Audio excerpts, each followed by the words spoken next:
കൊച്ചിയിൽ വഴിയോര കച്ചവടക്കാർക്കായി നിർമ്മിച്ച കടകൾ കൊച്ചി കോർപ്പറേഷൻ കൈമാറുന്നില്ലെന്ന് പരാതി. കൊച്ചി സ്മാർട്ട് മിഷൻ ലിമിറ്റഡ് പദ്ധതിയിൽ നിർമ്മിച്ചവയാണിത്. നിർമ്മാണം പൂർത്തിയായിട്ടും കൈമാറ്റം നടക്കാത്തതിനാൽ ഇതിനു മുന്നിലാണ് ചെറുകിട കച്ചവടക്കാർ ഇപ്പോൾ വിൽപ്പന നടത്തുന്നത്.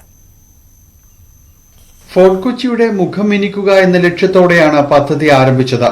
36 കിയോസ്കുകളാണ് ഫോർട്ട് കൊച്ചി, മട്ടാഞ്ചേരി മേഖലകളിലായി കൈമാറ്റത്തിനായി തയ്യാറായിരിക്കുന്നത്. ഇവ CSML കൊച്ചി കോർപ്പറേഷന് കൈമാറിയ ശേഷം കോർപ്പറേഷൻ അർഹരായവർക്ക് താക്കോലുകൾ നൽകുമെന്നാണ് തീരുമാനിച്ചിട്ടുള്ളത്. മാസങ്ങൾക്ക് മുൻപേ നിർമ്മാണം പൂർത്തിയാക്കിയെങ്കിലും ഇവ ഇപ്പോഴും ഇങ്ങനെ കിടക്കുകയാണ്. കടകളുടെ നിർമ്മാണം 8 മാസങ്ങൾക്ക് മുൻപേ പൂർത്തിയാക്കി. കച്ചവടക്കാർ പലതവണ അധികൃതരെ സമീപിച്ചെങ്കിലും അനുകൂലമായ ഒരു മറുപടിയും ഉണ്ടായില്ല. പൂർത്തിയാക്കിയ കടകൾക്ക് മുകളിൽ മരച്ചില്ലകൾ ഒടിഞ്ഞു വീണിട്ടുണ്ട്.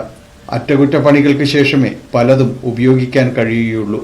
കൈമാറ്റം വൈകുന്തോറും കടകൾ കൂടുതൽ നാശോന്മുഖമാകും. ന്യൂസ് 18 കൊച്ചി.